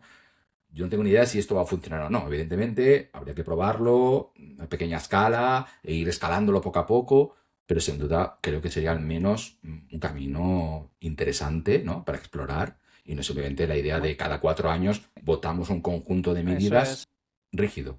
Pero eso es súper Sigmund Bauman y efectivamente yo creo que el tema va ahí muy sociedad líquida, muy este tipo de cosas. O la era del, como decía el otro, el otro, ¿cuál era la era? Estoy completamente de acuerdo que los temas van por ahí, pero vamos al otro lado, tío. Vamos a lo que yo digo de la ley de oro de los problemas complejos. Que una persona cuando ve superada se ve enfrenta a una problemática que le supera, lo que hace es hacer una compresión con pérdida de lo que puede manejar y ataca ese espantajo como si estuviera atacando el problema. O sea que estamos yendo 180 grados con respecto a eso. Por eso La digo, era del vacío de Lipovetsky, que se me había olvidado. Que habla exactamente de un término de unos términos parecidos. por eso digo que un camino es más, podemos decir, tecnocrático, en el cual tenemos arquitecturas mucho más complejas, un poco como lo que sucede, por ejemplo, en ciencia. Es decir, yo abomino de los científicos. A mí los científicos en general me producen rechazo, me dan miedo, de hecho, porque son personas supuestamente investidas de una autoridad que en el fondo son seres humanos también, con sus intereses, sus Sí, sí. envidias, sus egoísmos, con lo cual a mí un científico no me da ningún tipo de sensación de estar seguro, ni siquiera un médico ni nada parecido. A mí lo que me da seguridad es el sistema que sostiene lo que dice ese médico o dice ese científico, es decir, desde la revisión por pares o que esto también podríamos hablar mucho porque yo creo que es un gran fracaso, ¿no? Ha quedado patente. Métodos científicos diversos, protocolos, etcétera, etcétera. Al final, fíjate que si nos vamos al advenimiento de la ciencia, cuando convivían alquímicos y químicos, la diferencia entre un alquímico y un químico a nivel epistémico era prácticamente cero. Sabían casi lo mismo. La única diferencia es que al científico se le exigían pruebas, apertura, que no escribiera lo que sabe en un códice sellado y oculto y que no mostrara cómo ha llegado a sus conclusiones. Es decir, de alguna manera lo que estamos diciendo, y aprendimos gracias a los métodos científicos, a la apertura de la ciencia, es que no podemos confiar en los seres humanos. Y si no podemos confiar en los científicos, ni los expertos, ¿cómo vas a confiar en un ser humano para que dirija el mundo? Es decir, o para que tú tienes una papeleta pensando que estás votando correctamente. Necesitamos una arquitectura que nos conecte mejor entre nosotros, igual que tenemos una arquitectura en tantos otros lugares, ¿no? Desde el checklist del que coge el avión, por ejemplo, que tú puedes tener 40 años de vuelo, que si no pasas el checklist, que es una cosa para niños, para tontos, no te dejan volar. ¿Y por qué te tratan como un niño tonto? Porque eres un niño tonto. Los seres humanos somos niños tontos. Por muy inteligentes y muy cultos que seamos, la mayoría del tiempo somos niños tontos. Entonces necesitamos una estructura que nos permita sacar lo mejor de nosotros, esa sabiduría de las multitudes, ¿no? Que surge cuando hay buenas conexiones. Cuando hay malas conexiones, evidentemente, sale todo lo contrario. Entonces, ese es un camino. Otro camino, quizás un poquito más utópico, no lo sé, sería, como decía, reducir la complejidad. Es decir, dado que las sociedades son demasiado grandes y nuestros cerebros no están preparados para medrar en esas sociedades, ya ni siquiera podemos evaluar a los demás de manera fácil, porque yo, por ejemplo, a Javi, pues lo he visto unas cuantas veces por videollamada, pero no conozco prácticamente nada de él. Entonces, no sé si me puedo fiar de él o si no, puede hacer cosas buenas o malas, no lo sé. Entonces, no tenemos, digamos, no somos un grupo cohesionado. Estamos cada uno en un lugar muy grande, con muchos intereses y tal. Entonces, ¿por qué no reducimos el mundo? Es decir, lo hacemos más atomizado. Convertimos, por ejemplo, Europa en 1000 feudos, cada uno con sus normas, reglas, y que Volver a las ciudades-estado y tal, a lo que era antes de... Estás muteado, Alex. Perdón, no eres el primer minarquista que viene a este espacio, Claro. efectivamente. Y no crees que llegar ahí, o sea, que ya hemos pasado por ahí. Es decir, que en ese mundo en el que puedes votar con los pies y te cambias de país porque en el país de al lado lo gestionan mejor, habría un momento que el país de al lado, lleno de garrulos depauperados, dirían, pues los matamos a garrotazos y nos hacemos con su país. Es decir, que no estamos en ese momento como para diluirlo todo, que todo ha tendido a unirnos. Bueno, estamos también en un momento en el cual estamos cada vez más polarizados, más tribalizados. Al menos es lo que dicen Sí, sí, sí. algunos estudios. Entonces, al final tampoco digo que nos separemos físicamente, ¿no? Pero a lo mejor sí que nos podemos separar virtualmente.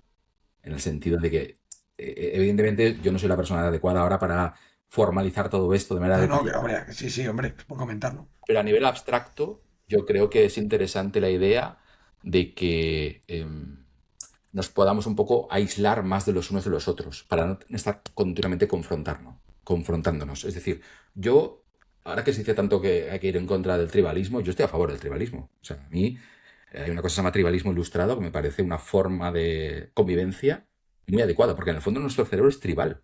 Y luchar contra eso es luchar, es como el, lo de la piedra, ¿cómo se llama? La piedra de... Sísifo. Sísifo, ¿no? Es como la piedra de Sí. Sísifo. Estás empujando algo que siempre va a tender a caer. Es muy difícil mantenerlo. Somos tribales, nuestro cerebro está configurado para vivir en grupos pequeños. Nosotros mismos nos atomizamos sin darnos cuenta porque yo vivo en una calle, por ejemplo, que parece que es una república independiente. Tiene sus propias fiestas, sus propias comidas especiales, los bloques de vecinos. Tendemos a eso, ¿no? Tendemos a eso. Yo lo que estoy diciendo simplemente es, bueno, ya que parece que nuestra naturaleza es esa, vamos a intentar favorecerlo lo máximo posible. Y tenemos tecnologías para que sea más fácil que nunca, creo yo, conseguir eso. ¿Vi? Sí, es que mi tesis, que es un poco loca, la he mencionado en algún sitio, es que realmente los seres humanos somos como una especie de superposición cuántica de un animal ferozmente individual y de un animal ferozmente colectivo, ¿no? Y que depende de, pues un poco como la representación cuántica, de tu comportamiento depende de cuando te observen, o sea, y de alguna manera cuál es el contexto y cómo estás con este tipo de historias. Entonces, de algún modo, y esto conectando un poco con todo esto, si viéramos la naturaleza de España, ¿tú crees que es más colectiva o tú crees que es más individual? ¿O tú crees que hay bolsas de gente más colectiva o más individual que otros? ¿O que sencillamente somos átomos moviéndonos en base a esas ecuaciones de Maxwell y dependiendo del siroco que nos dé somos de una manera o de otra? Yo creo que somos tirando a colectivos. Yo, por ejemplo, llevo 2 años totalmente obsesionado con China. He ido 8 veces ya en estos 2 años. Es un país que me parece impresionante, no para vivir en él, aunque, bueno, estoy conspirando un poco a ver si eso se da. Eh, pero me parece un lugar interesante porque es una especie de planeta B donde están sucediendo las cosas de otra manera, con otro marco, otra moral, otro enfoque. Es como una civilización que está avanzando con otras reglas totalmente alienígenas. Y entonces me parece interesante observar cómo les va a ellos y cómo podemos traducir de algún modo todo eso a nuestra propia cultura. Y fíjate que corre por ahí un mito muy arraigado de que las culturas asiáticas son colectivistas, mucho más que nosotros, ¿no? Y China tiene esa superposición que tú dices de una manera mucho más marcada, yo creo, que en España. Allí son muy colectivistas a nivel de clanes o de tribus o de familias, pero a nivel país, a nivel estado, son más individualistas que los estadounidenses. Es una auténtica locura. Muy meritocráticos. O sea, el verdadero sueño americano no está en América, está en China. Es el lugar más Ujú. fácil para convertirte en ultramillonario si te esfuerzas. Y la gente reconoce eso y reconoce la desigualdad, que es muy interesante también eso. O sea, la gente no penaliza la desigualdad. Tú puedes estar viviendo en una calle donde la gente que vive allí gana 300, 400 euros al mes, que con eso más o menos puedes vivir en China, porque es muy barata China, pero 3 calles más arriba hay personas que ganan 100 millones al año.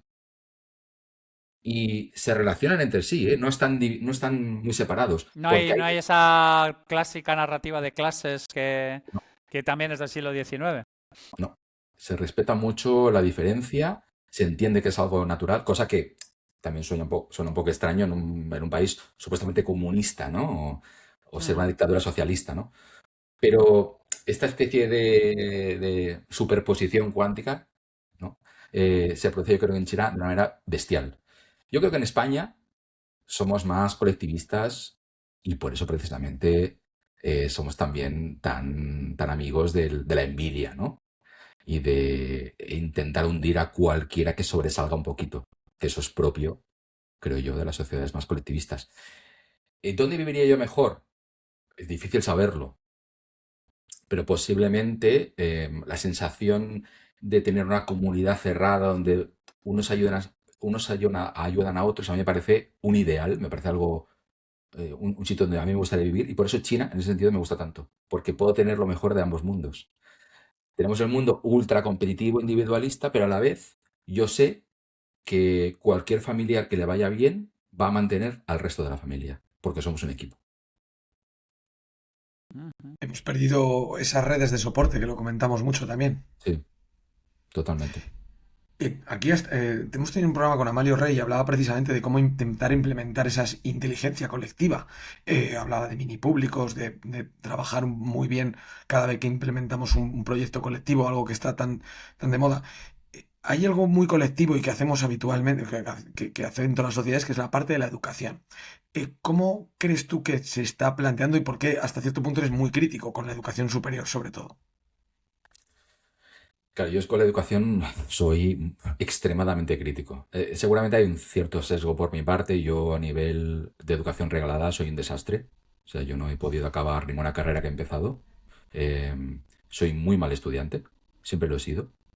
Eh, Seguramente porque soy muy picaflor y me gustan cosas muy diversas, me canso enseguida y yo soy La productivo. mayor, como decía Naval, toda la gente inteligente es al final, aunque tenga carrera, al final es autoeducada. Y del Puede ser. colectivo, por ejemplo, de altas capacidades, yo tengo muchísima gente completamente off-road. O sea, quiero decir que son gente que es que directamente esto no va para nosotros. También es cierto que hay estilos cognitivos o Ujú. maneras de estar en el mundo que favorecen, o sea, les favorece los estudios reglados, las cosas más Ujú. ordenadas. He conocido a gente muy inteligente que les ha ido muy bien los estudios y que realmente yo creo que les funciona, sencillamente por su manera de pensar, su manera de ser, les gusta la disciplina, les gusta el enfoque, o el orden, ¿no? Que se les da desde arriba. Yo, por lo que sea, soy un verdadero caos. O sea, yo voy saltando de un tema a otro. Eso tiene partes muy malas porque no tengo profundidad prácticamente en nada, pero me ayuda de algún modo, pues eso, a lo mejor a conectar algunos puntos que generalmente no se conectan o ni eso.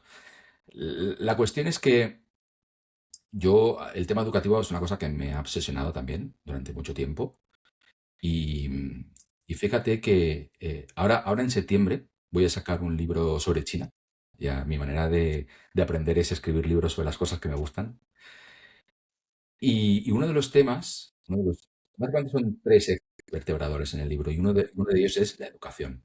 ¿Cómo han conseguido los chinos ser la primera potencia educativa del mundo?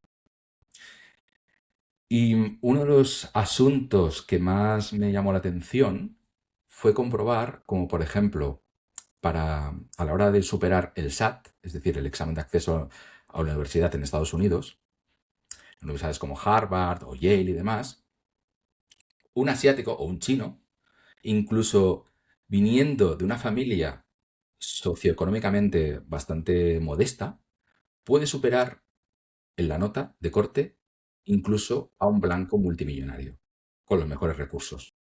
Que eso rompe un poco la narrativa de todo es socioeconomía, todos son tus padres.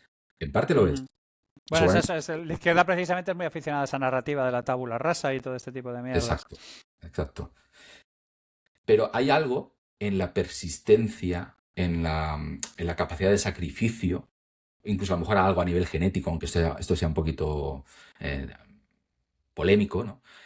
Que propicia que los asiáticos sean ultra inteligentes y ultra eficaces a la hora de superar esos exámenes. Luego ya la cosa más polémica es que por debajo de los blancos vienen los hispanos y por debajo de los hispanos están los afroamericanos, que son las notas más bajas de todas. Entonces, uno de los enfoques que a mí me parece más interesantes de por qué sucede esto, y esto se lo escuchaba a Gregorio Luri, por cierto, que me pareció muy Te lo iba a interesante. decir, que lo comentó, estuvo aquí y nos, Ah, nos comentó algo parecido. vale. Pero dale, dale.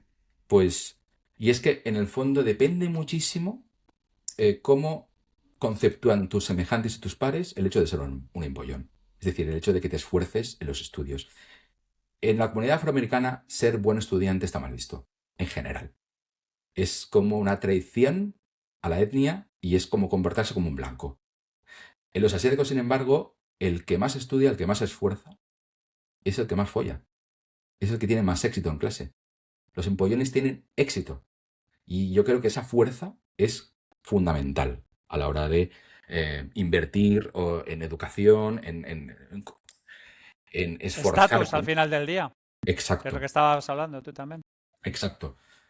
Entonces, la otra pata que yo creo que es interesante también en el mundo educativo y que Porque en el fondo también, ¿para qué queremos educar a la gente? En parte para trabajar, ¿no? En parte también para que sean pensadores críticos, independientes, saber moverse por el mundo, ¿no? La otra parte sería un poco, vale, ¿qué necesitamos para que esa educación permee en el individuo, ¿no? Yo creo que lo que les hace falta es, además de esta predisposición, ¿no?, al esfuerzo y a que esté bien visto el trabajo que estás llevando a cabo, es la curiosidad. Si tienes curiosidad, eso está por encima. Mira, en el libro menciono un metaanálisis muy interesante, que es el más amplio que se ha hecho sobre la sabiduría, dejando aparte que la sabiduría es un término muy poroso, que es complicado de conceptualizar. Y lo que dice este metaanálisis es que la inteligencia es necesaria para puntuar alto en sabiduría, pero por encima de la inteligencia está la curiosidad, es decir, la inquietud por aprender, por ampliar conocimientos, etcétera, etcétera. ¿Y qué sucede aquí? Que no se sabe cómo instilar ni la curiosidad, ni tampoco se sabe cómo instilar esa dinámica de pares en las cuales pues, ser buen estudiante esté bien visto entre tus colegas. No se sabe hacer. Es una cosa que aparece espontáneamente. Y como no se sabe hacer, la educación reglada, en ese sentido, tiene las de perder. Lo tienen bastante complicado. Porque al final es luchar contra, primero, la naturaleza del estatus, que se produce de manera espontánea y de manera inherente en el ser humano, y luego luchar contra digamos, lo que viene de fábrica, ¿no? Hay gente que de fábrica viene mucho más curiosa, tiene un estilo cognitivo, ¿no? Con cierta predisposición a la apertura, ¿no? Y eso no se puede moldear, o al menos que sepamos, o la evidencia científica dice que no se puede moldear de manera muy clara. Y por eso al final lo que sucede con la educación es algo muy curioso, y es que las personas en condiciones de laboratorio, en condiciones de examen, en condiciones estandarizadas, parece tener un pensamiento crítico cuando saca buenas notas muy alto, un pensamiento individual muy alto, una cultura muy rica, pero cuando les sacas de ese modelo irreal del mundo, son igual de estúpidos que el resto. Es decir, las personas educadas se autoengañan incluso con mayores sutilezas que las personas incultas. Es decir, la Solo, educación en lo el he fondo dicho, sirve para engañar mejor a los demás y engañarte mejor a ti mismo. solo he dicho yo esto, que para contarte mierdas vale cualquiera, pero para hacer castillos de bullshit necesitas un intelectual. Totalmente, totalmente. Entonces, fíjate que incluso aunque la universidad estuviese orientada en gran parte para formar a personas con gran pensamiento crítico, yo seguiría siendo bastante escéptico de la universidad. Porque hasta Daniel Kahneman, que es un tipo que ha escrito muchísimo sobre sesgos, él mismo admitía, una persona profundamente sesgada. Porque Sí, sí. conocer la teoría es No un te mundo. exime de no caer en ello. Y eso volvemos un poco al principio, los científicos. Yo no me fío de los científicos. Me fío de que los aten en corto. Y lo mismo me pasaba con los universitarios. Los universitarios no me dan ningún tipo de confianza. La persona que tiene 5 títulos no me da confianza. Las personas inteligentes no me dan confianza. Me dan confianza que se aten en corto. Eso me da confianza. Sí, ¿no? Y eso tiene que ver también con la parte política, lo que hablamos siempre de la falta de checks and balance y todo este tipo de cosas que son necesarias. Exacto. Que tú cuando vas degradando las instituciones, el problema es que vas quitando las cortapisas y las salvaguardas que de manera instintiva se han ido acumulando durante el tiempo. Y creo que era Jaime Rodríguez Santiago, también en una conversación contigo, yo creo que comentaba que al final hay que tener un sitio donde meter a esta gente, donde meternos, y que muchas veces tampoco tiene tanto que ver con el conocimiento como con el conocimiento de otras personas. Es decir, establecer esas redes de otra manera. Porque si nos vamos a ese conocimiento individual tan en boga hoy en día, ese autoaprendizaje que, joder, yo lo digo mucho, a mí Internet me ha salvado la vida. Porque soy una persona enormemente curiosa y enormemente vaga. Es decir, si por mí hubiera sido sin Internet, probablemente pues yo me hubiera quedado como un ficus mirando a la pared, aprendiendo de lo que pasara por delante. Pero no hubiera tenido esa facilidad para, voy a buscar, a encontrar aquello que me interesa. Si vamos hacia esa educación individual, perdemos algo muy relevante, que nosotros, por ejemplo, en microbio teletrabajamos. La gente más joven echa de menos la oficina. La gente ya que estamos de vuelta, pero necesitamos esa conexión, ese colectivismo que tú decías antes. Totalmente. De hecho, eh, Bueno, no sé si me has hecho alguna pregunta o quieres que... No, pero la verdad es que sí, me ha quedado muy reflexión. No, no, sí. No, Vale, vale. que no sabía muy bien a dónde, cuál es la solución a ese sistema educativo, por decirlo de alguna manera, que al final es el método que tenemos. Decías de la democracia Claro. que es el mejor sistema, pero que no los hemos probado todos. Creo que con la educación hasta cierto punto seguimos el mismo modelo de hace Fíjate miles de que años. no hace mucho me preguntaba un padre, como si yo supiera algo, qué debía hacer con su hijo, si debía alentarle o no a que fuera a la universidad. Y yo le dije, no, porque me había escuchado un poco echar pestes, ¿no? Y yo le dije, no, no, que vaya a la universidad, 100%. Que claro, porque vivimos en un mundo en el cual el papelito de que... La conformidad a la norma es más segura en términos probabilísticos que salirte Claro, off-road. claro. O sea, y yo lo entiendo además, un empleador, ¿por qué me va a contratar a mí? ¿Cuál Si es no el he criterio de demostrado de algún discriminación? modo, Efectivamente. ¿Cómo seleccionas? claro, claro. Yo como no tengo ningún título que avale nada de lo que digo, mi aval son, pues, mis apariciones públicas, lo que escribo, lo que tú quieras, ¿no? Y de esa manera he conseguido, pues, ir más o menos medrando, ¿no? En el mundo laboral.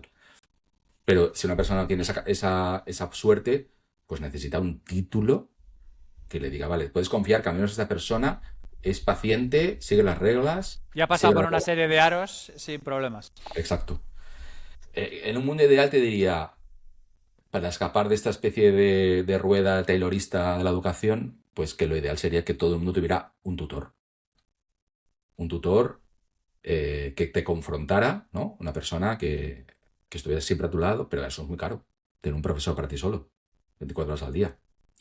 Hay una novela de ciencia ficción muy chula que se llama La Era del Diamante, manual ilustrado para jovencitas, que habla de... Esto fue escrito en los años 90, me parece, ya hace bastante.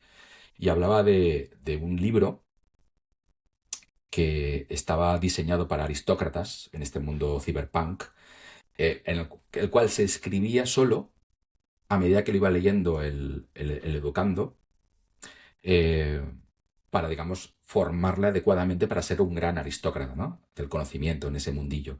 Entonces, este libro, bueno, por no desvelar mucho la trama, acaba, digamos, perdido en un callejón y una niña vagabunda lo coge y empieza a educarse para poder ir a las altas instancias, ¿no? Y cambiar lo establecido.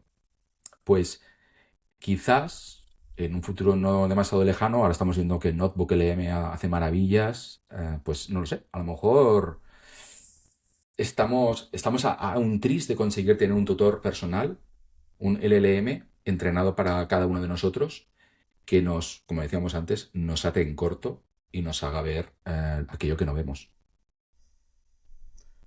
Vamos ya enfocando la salida. Y te quería preguntar un poco, aunque hemos tocado España un poco así, por encima, aquí, allá, de forma transversal, pero ¿cómo crees que estará el país haciendo un ejercicio de futuro dentro de 20 años? ¿Crees que estarás votando? ¿Crees que se habrá implementado algo de lo que hablamos mucho aquí, de esos cambios en la democracia para que siga funcionando, para no ¿Crees llegar que a esos estarás cambios en China bruscos? dando por el culo desde allí? Diciéndole a los chinos, mira, yo a mí si me Diciendo a dices los que eres de chinos, mira, izquierdas, es que eres exactamente. subnormal, pero si eres chino, no. Bueno, ellos son socialistas con características chinas. Eso Ah, lo bueno, respeto. vale. Eso lo Es respeto. verdad, el socialismo con características chinas. Fíjate que aquí en Cataluña hay un partido, el Partido Pirata, que aboga por la democracia líquida. Dudo que en 20 años lo vote suficiente masa crítica. Así que, a ver, yo creo que las cosas, yo tiendo al pesimismo, tiendo a la nostalgia, no puedo evitarlo. Hay momentos que sí, que estoy como animado, pero en general no. En En general quiero general la matarlos a realidad se todos. impone y no podemos hacer mucho Exacto, con ello. exacto. Entonces, mira, a mí hay un tema en particular que hace poco estuve leyendo sobre ello y me pareció como algo criminal incluso, que es el tema de la energía en España. Pues claro, eh, aquí nos vanagloriamos, ¿no? De producir muchísima energía renovable, por ejemplo. Eh, Tenemos mucho sol también, pero estuve leyendo que, claro, no ha crecido lo suficiente lo que es la infraestructura, la red eléctrica, las líneas de alta tensión, las subestaciones, en fin, que no hay cables, que no hay Sí, sí. cosas, no hay cosas. Falta tú, el tubo gordo, falta el tubo Claro, gordo. no hay tubo gordo, entonces, Eh, De hecho, yo he estado este fin de semana en el Mobile World Congress, que tenía sí, una charla allí con la gente de SADE y tal, y estaba hablando con un amigo sobre estas cosas y me estaba diciendo, mira, si hay una compañía, aunque esté quebrada, que tenga acceso a la red, tiene dinero. eso es. Porque es que no se pueden conectar nuevas, o sea, se tardan casi 2 años en que te concedan una nueva conexión a la red Claro, eléctrica. totalmente. Temazo ese, ¿eh? Entonces, claro, Temazo. queda muy bien inaugurar, ¿no? Este plantel aquí de placas solares, pero no tanto a lo mejor inaugurar subestaciones, ¿no? Entonces, es muy fácil, de hecho, plantar todo eso y nadie coge el toro por los cuernos y dice, bueno, ¿qué falta aquí? Una inversión de décadas de infraestructura que no tenemos y que está propiciando, entre otras cosas, que haya empresas que se están largando. O sea, Amazon, por ejemplo, iba a montar aquí una cosa que al final no se va a hacer, centros de datos no pueden instalarse aquí. Parte de que no se esté construyendo suficiente vivienda, que también es un gran problema que viene, es porque no hay energía.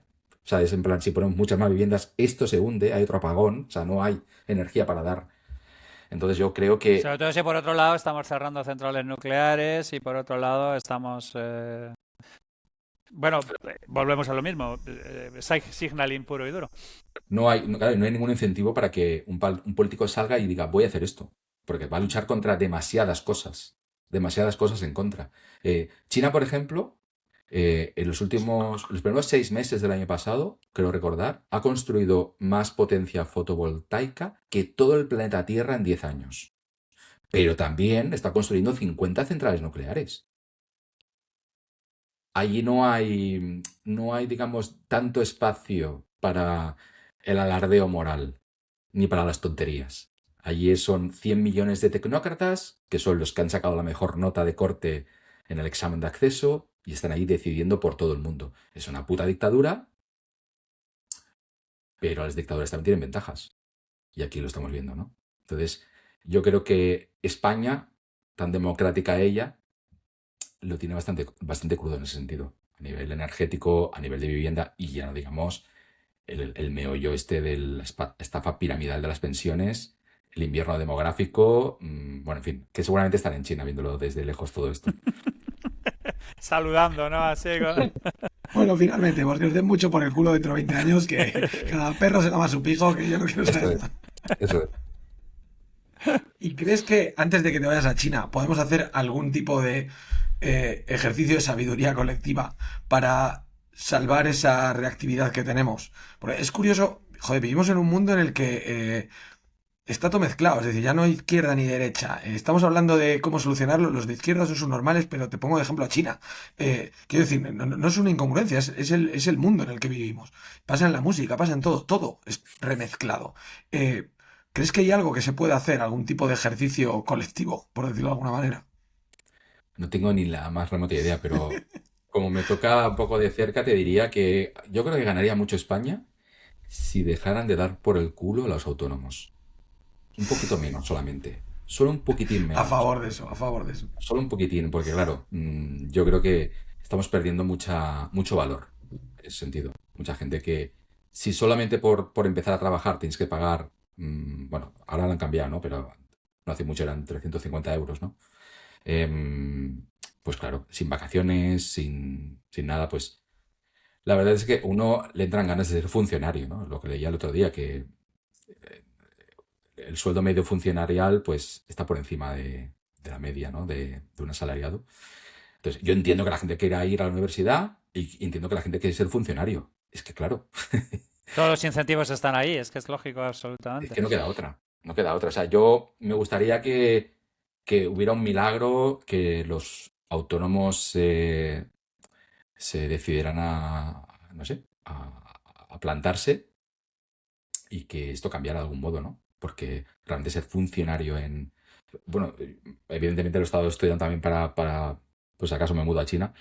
En China, siendo una dictadura socialista, primero, el cuerpo funcionarial es menor a nivel porcentual respecto a España, los impuestos son menores y luego es muchísimo más fácil y más ágil ser autónomo, montar una empresa e incluso te diré que aunque tienen una trazabilidad casi del 100%, porque allí todo es dinero electrónico, casi nadie usa dinero físico y todo el mundo paga con Alipay o WeChat y demás. A pesar de eso, y aun sabiendo que la gente está pagando dinero negro, no actúa el gobierno. Dejan que la gente use el dinero negro y que paguen dinero en B. Y lo que sí que hacen es crear incentivos para que tú dejes de hacerlo.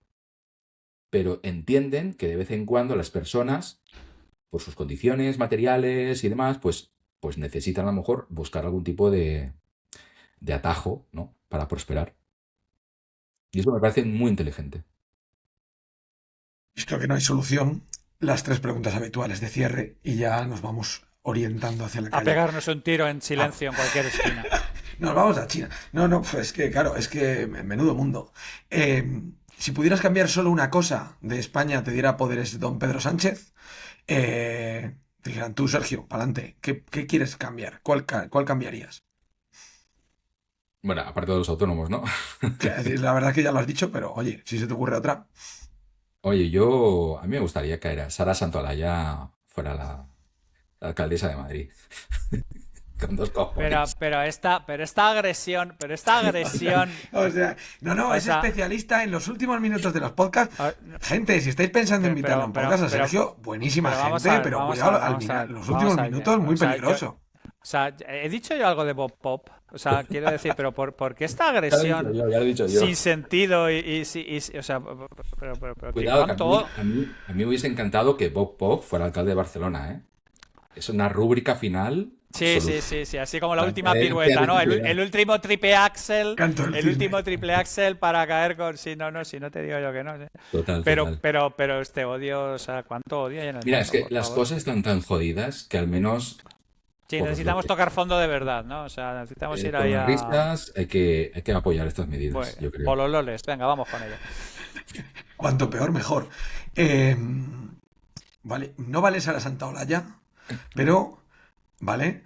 Pero ¿cuál nos gusta? Estamos preguntando siempre, no sé si lo has oído o no, pero bueno, pedimos un antagonista, te lo mencionaba al final, alguien que esté completamente al contrario de tus propias ideas, alguien que diría que si eres de derechas eres subnormal, ¿no? Por ponerlo ahí en el otro lado. ¿Se te ocurre alguien a quien pudiéramos entrevistar? Fíjate que hay una persona que cuando yo era más de izquierdas admiraba, y no hace mucho de esto, ¿eh? Que es Ignatius Farray. Yo le Y admiro muchísimo a Ignatius Farray, O sea, por fíjate favor. que yo creo que el que ha cambiado es él, no yo. Yo creo que él era más punk antes y ahora no sé qué ha sucedido exactamente, si Broncano está con la pasta pública, no sé lo que hay aquí, pero que se ha vuelto demasiado extremo, pero del otro lado, ¿no? Del lado más de izquierdas y su tipo de humor está más... No sé, antes me parecía que se reía de todo y de todos y ahora es como que ha perdido esa gracia y me parecería interesante ahondar en ello, ¿no? Pues es un tío que me Ojalá. parece una persona muy lúcida. De hecho, No, el mejor vamos. análisis que yo he escuchado sobre la historia interminable es de Ignatius Farray en un podcast. Me pareció increíble su análisis. Ignatius Farray tiene en general reflexiones que no te las acabas, que empiezan de la manera más sutil y acaban en un caos increíble. Así que ojalá se viniera, por favor. Se la he tirado varias veces, pero de momento No, no ha querido venir a jugar. Pues Broncano. ¿Eh? Que venga Broncano ya directamente. Pues, encantadísimo, también me parece muy interesante. La verdad, tiene otro perfil totalmente diferente. La de Ignatius es un. Para mí, lo de Ignatius lo bueno es ese perfil de humor, de humorista kamikaze que aquí no ha habido. No ha habido en ese nivel. Es que sí que lo ha habido en Estados Unidos, ese payaso Ese triste. Lenny Bruce, Claro, ese ese Lenny rollo, Bruce, sí. sí. Ese. Pues eso. Una cosa loca. Venga, pues la última. ¿Qué español vivo nos recomendarías que entrevistáramos y qué español muerto crees que necesita recuerdo y remembranza y no se le ha loado lo suficiente? Bueno, y vivo... Yo creo que Ignatius Farray ya está contestado, ¿no? ¿O queréis otro? No, hombre, si hay otro, pues pedimos mucha gente. Si es que luego nunca se sabe, luego no nos da tiempo a Sara hacer todo el mundo. Santolaya, va, para no... Se me ha olvidado decirlo, que era imposible que fuera Sara. Joder, cachis. Pero uno que me molaría mucho es un tipo que descubrí hace unos años y de hecho le dediqué bastantes páginas en su momento. Es un tipo del siglo XIX que es Leonardo Torres Quevedo. Hombre, sí, Creo que ha matemático salido. eximio, ingeniero Puede ser, o lo has eximio. dicho tú, Sí, Javi. sí, Puede sí, ser. sí. Un inventor de estos de historia de Julio Verne que parece irreal Me parece que tiene una historia increíble. Y me parece increíble también que en general sea mucho más conocido en el extranjero, Estados Unidos y demás, que aquí en España. Porque el tío, Sí. claro, hizo uno de los teleféricos más De las impresionantes. cataratas del Niágara, sí. Eso, claro, eso te iba a decir. Lo dijiste tú un día, Javi, ¿cómo de español te Sí. sientes hoy? Dijiste, ¿no? Exacto. Torres Quevedo. O el mando a distancia, un autómata que jugaba al ajedrez, que fue el primero de sus... Bueno, en fin, tiene cosas increíbles y me parece un personajazo. Que deberían hacer una serie de HBO de Leonardo Torres Quevedo, totalmente. Agree totally. Pues hasta aquí hemos llegado, ya no hay más recomendaciones, no hay más preguntas estúpidas ni algo trascendentes. Así que Sergio, muchísimas gracias por haberte venido a La Ingobernable. A Eh, vosotros. nada, muchas veces. Como seguirás escribiendo cosas, tarde o temprano digo yo que volveremos porque no Libro de hemos China, tocado. libro de China. Bueno, el libro allí, no hemos tocado ni una parte de los 3 libros, o sea, te quiero decir, Porque tienes graforrea y eso no se quita así como tiene a así. Claudia ahí a fuego, ¿me entiendes? Eso es. Nada, muchísimas gracias por venir, Sergio. Vosotros. Y nada, nos vemos, suscríbanse, aquí seguimos. Javi, un placer, descansen y ya Amigos, saben, España y yo somos así. este sí, este tocaba.